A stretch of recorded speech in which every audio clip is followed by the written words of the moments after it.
വരാനിരിക്കുന്ന 5 നിയമസഭാ തെരഞ്ഞെടുപ്പുകളിലും സുപ്രീം കോടതിയുടെ നേരിട്ടുള്ള മേൽനോട്ടം ഉറപ്പുവരുത്താൻ വേണ്ടി ചീഫ് ജസ്റ്റിസിന്റെ നിർണായക ഇടപെടൽ തെരഞ്ഞെടുപ്പ് കമ്മീഷനെ കൃത്യമായി നിയന്ത്രിക്കുകയും തെരഞ്ഞെടുപ്പ് കമ്മീഷന്റെ നടപടിക്രമങ്ങൾക്ക് കൃത്യമായി അതിനെ മോണിറ്റർ ചെയ്യുകയും തെരഞ്ഞെടുപ്പ് കമ്മീഷൻ ഉത്തരവാദിത്വത്തോടെ നടത്തുകയാണോ ഈ പ്രക്രിയ എന്ന് വിലയിരുത്തുന്ന രീതിയിൽ സുപ്രീം കോടതി ഒരു ജുഡീഷ്യൽ പാനലിനെ തന്നെ നിയമിക്കും എന്ന് വ്യക്തമാക്കിക്കൊണ്ടുള്ള നീക്കമാണ്.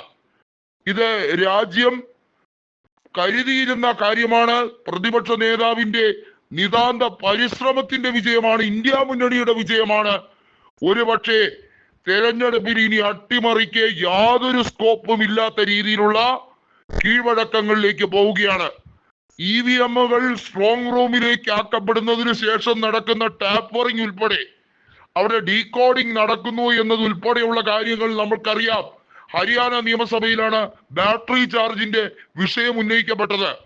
മഹാരാഷ്ട്ര നിയമസഭയിൽ അവിടെ അട്ടിമറികൾ നടന്നു. പല ബൂത്തുകളിലും അമിതമായ പോളിംഗും പല ബൂത്തുകളിലെയും വോട്ടർ പട്ടികയിൽ അമിതമായി കൂട്ടിച്ചേർക്കലുകൾ ഉണ്ടായ കാര്യവും തെരഞ്ഞെടുപ്പ് കമ്മീഷൻ അംഗീകരിച്ചില്ലെങ്കിൽ പോലും അത് കൃത്യമായി തെളിവ് സഹിതം സുപ്രീം കോടതിയുടെ മുമ്പാകെ സമർപ്പിക്കാൻ പ്രതിപക്ഷ നേതാവ് എന്ന രീതിയിൽ രാഹുൽ ഗാന്ധിക്ക് കഴിഞ്ഞു. കേവലം ആരോപണങ്ങളല്ല രാഹുൽ ഗാന്ധി ഉന്നയിച്ചത്.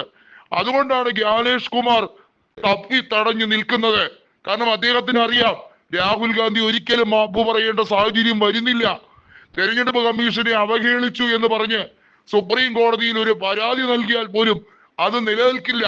കോടതി അലക്ഷ്യമായി കണക്കാക്കില്ല. കാരണം സുപ്രീം കോടതിയുടെ മുന്നിലാണ് പ്രതിപക്ഷ നേതാവ് രാഹുൽ ഗാന്ധി ഈ കാര്യങ്ങൾ ധരിപ്പിച്ചുകൊണ്ട് ഇന്ത്യ ജനതയെ മുഴുവൻ കിടിലം കൊള്ളിച്ചത്. ഇത്തരത്തിൽ ഒരു ശക്തമായ സമാനതയില്ലാത്ത നീക്കം ബീഹാറിൽ നിന്ന് തന്നെ രാഹുൽ ഗാന്ധി അടുത്ത ഘട്ടം തുടങ്ങിയപ്പോഴാണ് കട്ടയും പിരിയും നഷ്ടമായി, സമനില തന്നെ തെറ്റി. നരേന്ദ്രമോദി സർക്കാരിന് ഇനി ഒരു അട്ടിമറിയും ഒരു സംസ്ഥാനത്ത് നടത്തിയെടുക്കാൻ കഴിയാത്ത വിധത്തിലുള്ള നീക്കങ്ങളിലേക്ക് രാഹുൽ ഗാന്ധി എത്തി നിൽക്കുന്നത്. രാഹുൽ ഗാന്ധി ഇന്ത്യയുടെ പ്രധാനമന്ത്രിയാകും എന്ന് തേജസ്വി യാദവ് വളരെ ആവേശപൂർവ്വം വിളിച്ചോതിയപ്പോൾ ജനലക്ഷങ്ങൾ ആർപ്പ് വിളിക്കുന്ന ഒരേ സ്വരത്തിൽ ആർപ്പ് വിളിക്കുന്ന ഒരു സാഹചര്യം കൂടി നമ്മൾ പട്നയിൽ കണ്ടു എന്നുള്ളതാണ്.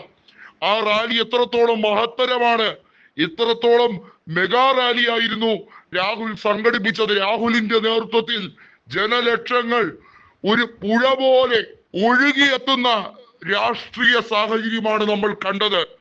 വോട്ടധികാർ റാലി മറ്റ് സ്ഥലങ്ങളിലേക്കും ഇന്ത്യ ഒട്ടുക്കം വ്യാപിപ്പിക്കാനുള്ള തീവ്ര ശ്രമത്തിലേക്കാണ് ഇന്ത്യ ബ്ലോക്ക് നീങ്ങിക്കൊണ്ടിരിക്കുന്നത് എന്നത് വ്യക്തം.